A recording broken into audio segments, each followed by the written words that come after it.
Emily was a kind, warm, and open-hearted woman. She had a deep empathy, a gift that helped her connect effortlessly with people, especially with patients. They sensed her sincerity and returned it.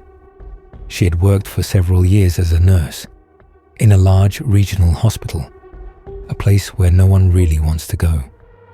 Because alongside hope and healing, there is always sorrow, the kind that comes when someone doesn't make it. Over the years, Emily had seen many tears, much grief, so many tragedies, and yet her soul remained soft, compassionate, alive. Many strange, even miraculous things had happened in the hospital, in operating rooms, in ICUs, in quiet, dimly lit patient rooms. But one day, something truly unexplainable happened, something that changed her forever, something that made her believe in the world beyond. It began on a routine night shift. An elderly man was admitted, grey-haired, gentle, a kind smile, a quiet humour. He reminded her of someone, perhaps a grandfather she never had, and from the first moment, she felt drawn to him. She asked about his condition and the prognosis. The answer broke her heart. He didn't have long, so she gave him everything she could. Care, attention, compassion, even more than usual. During her next shift, his family arrived, an elderly wife, an adult daughter with her husband, and a teenage granddaughter. The man's face lit up with joy.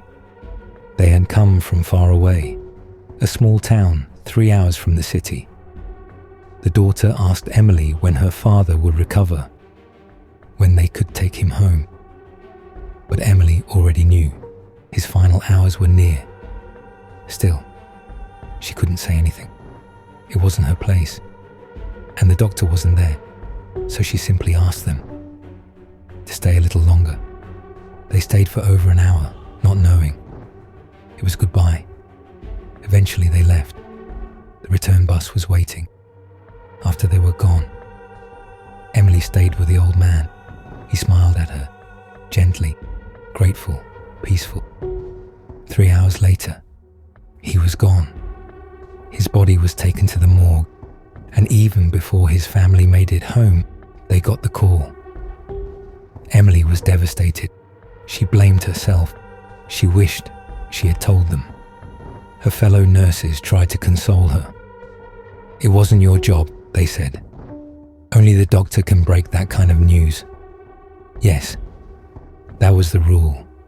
But in her heart, Emily knew it could have been different. They could have had more time, more words, more love.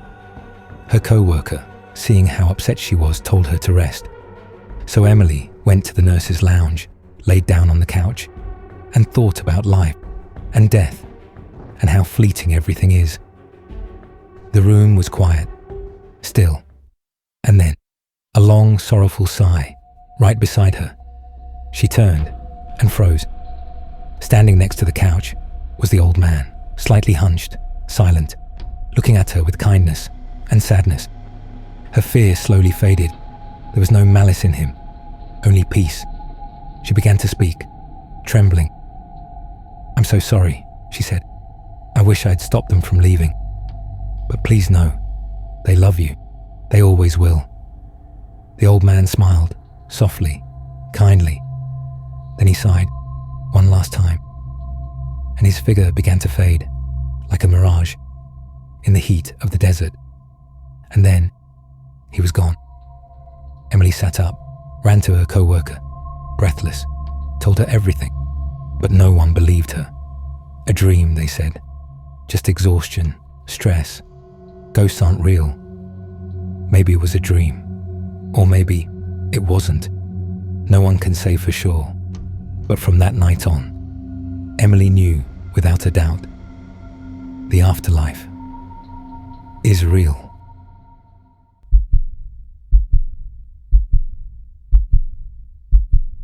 I never believed in the supernatural, not until one night, back then. I'd been working as a delivery driver for 3 months. Not the best job, but steady pay. And then, one order changed my life and everything I thought I knew about the world. I was walking down the street, a warm pizza box in my hands, thinking about tips and what I'd buy with my next paycheck. And then, it was an ordinary Friday evening. The app sent me an order, a large 4-cheese pizza. Address, 142 Cedar Street, apartment 61. I'd never even heard of Cedar Street, and I was born and raised in this city.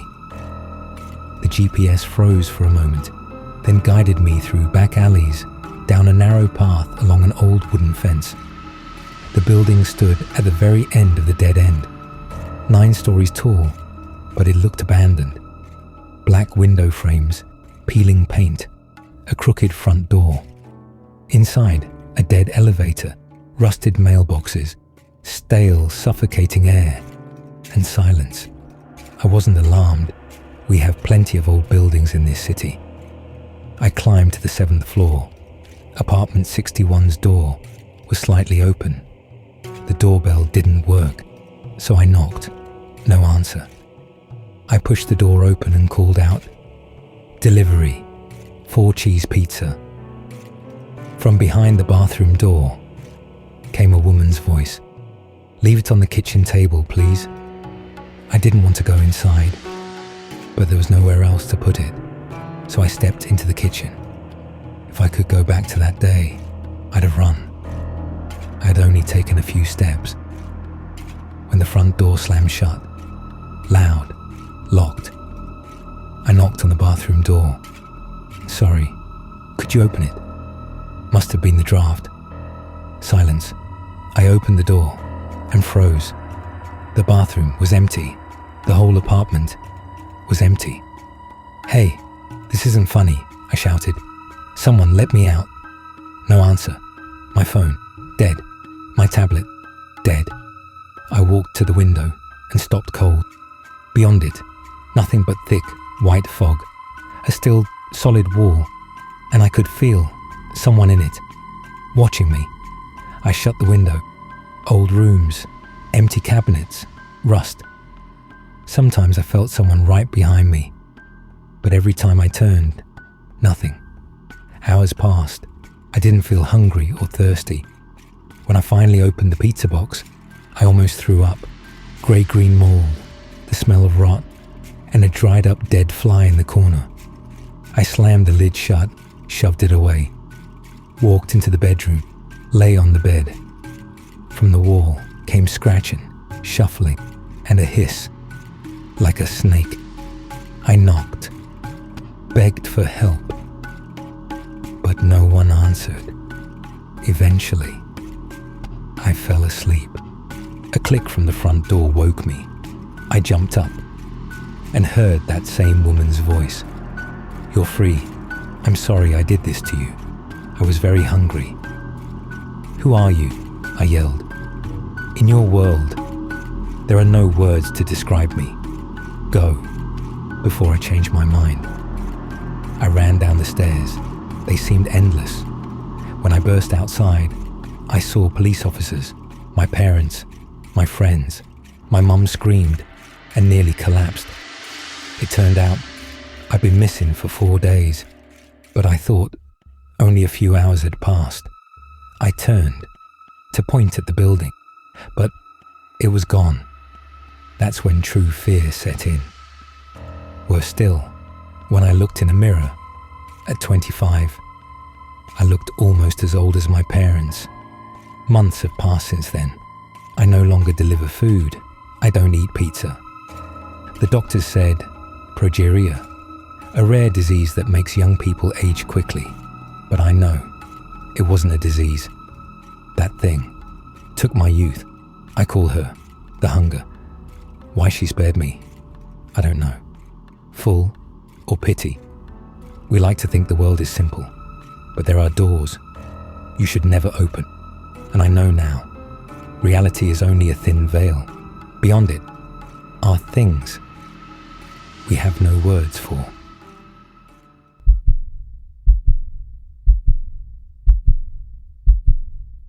I used to be a regular office drone, but one day I'd had enough and switched to driving a cab. A friend talked me into it. He made it sound like every ride was a little vacation. At first, I liked it. Even the rowdy passengers didn't bother me much. They were just part of the job. But then, something else happened. Something that made drunks and drama queens look easy. It was about 7 years ago, summer. The countryside was packed with vacationers, city folk heading to their dakas. I hated those rural runs. Quiet, sure. You could listen to music, snack, even smoke. But the money, terrible. You drop someone off, then sit around forever hoping for a return ride. Sometimes it's minutes, sometimes hours. When patience runs out, you do what you shouldn't. Pick someone up off the road. Risky, yeah, but better than driving back empty. That evening, I dropped off a lady with huge, stinking bags of fertilizer. On the way back, I was dead tired. Just wanted to get home. I decided, no more pickups tonight. The road to the highway took about 40 minutes. I drove slow. I didn't know the road, and I was sleepy. Not many cars, but enough to light the way. Suddenly, I saw a woman on the roadside. She wasn't there a moment ago, I swear. Maybe she had been lying down. Her clothes were disheveled. Something felt wrong. I pulled ahead, stopped, waited. She walked over and silently got in, behind me, on the left side. I felt tense. It took me a second to realize she hadn't said a word. "Do you need a hospital?" I asked. She gave a soft, strange smile. "No, not anymore." "Where can I take you then?" She paused, then quietly said, "I don't remember. I was headed somewhere, but it's gone. I forgot." Creepy. But I offered to take her to the city. We'd figure it out there. She nodded. She was silent the whole ride. But I started to feel cold. A weird smell filled the car. I thought it was that lady with the fertilizer again. What had she been hauling? I turned to apologize, looked into the rearview mirror. The woman was leaning against the window, not moving. Earlier, I'd only seen her right side. Now, under the streetlight, I could see the left. Her hair was shiny, not like a clip or hat. Then I saw it, blood. I panicked, pulled over, got out, breathed. Maybe she'd been hit by a car, in shock, didn't feel pain. Or had she died in my back seat? I ran back to the car, empty. She was gone. I looked around. No sign, nothing. She couldn't have disappeared like that. Not in the middle of nowhere. Only one explanation made sense. I had dozed off and dreamt it all. At least, I hope that's what happened. A month later, I was at a bar with some other cab drivers. Told them the story. They laughed, at first. Then Sam, the oldest guy in our group, spoke up. He said, "Lonely roads. Strange things happen. Ghosts hitch rides, you know. Not all of them make it where they were going." Maybe check the crime reports for that area. I did. There it was. An old article from 5 years ago. A woman's body had been found, right where I picked her up. She'd been trying to reach her family, but never made it. I asked the guys, "You really believe in ghosts?" They all shuddered. Sam looked me straight in the eyes. "When you've been driving as long as I have, you see things. Not all spirits are friendly, kid. After that, nothing unusual." I started thinking maybe it really was a dream. Until another night, another empty stretch of road. And there he was, a man in a suit, folder under his arm, very out of place. Businessmen like him don't flag down taxis in the middle of nowhere. Still, I stopped. Heading into town? Yes, we drove a few hundred meters. Can you stop here? We were surrounded by cornfields. I figured nature was calling. He walked off the road, into the field. I waited. 5 minutes, 10, 15, too long. I got out, called for him, nothing. Walked where he went. Then, the smell hit me. Rot, death. I shined my phone flashlight. There, a heavy trash bag, a shoe sticking out. I called the police. A body, about a week old. The suit, the folder. It was him. He must have wanted to be found. I was questioned. Twice. They suspected me, briefly. But they found the real killers. Still. The next one. I wasn't ready for that. A country road again. I was driving home. A young guy flagged me down. Maybe 20. I picked him up. Music played. But soon I felt that same chill. He muttered something. Nonsense. Not words. I listened harder. No, it wasn't language. I looked in the mirror. He was smiling, reaching toward me. His eyes, gone. Just black holes. I nearly crashed. Then he let out this thin, sharp laugh and launched himself forward through the windshield. I screamed, pulled over, jumped out. But the glass, not even cracked. Yet I had seen him fly through it. Back home, I took a vacation, started reading about ghosts. Turns out, not all spirits are the same. Some, like the woman, are just trying to get home. Others, like the businessman, want their bodies found. But that third one, he was something else. Angry, vengeful, or maybe just hungry for souls. Since then, I keep icons in my car. Once, I think it saved me. Stopped near a village, not isolated. Church nearby. Seemed safe. Guy peeked in, smiled. Oh, forgot my wallet. Never mind. I drove off, checked the mirror. Nobody there. No one at all.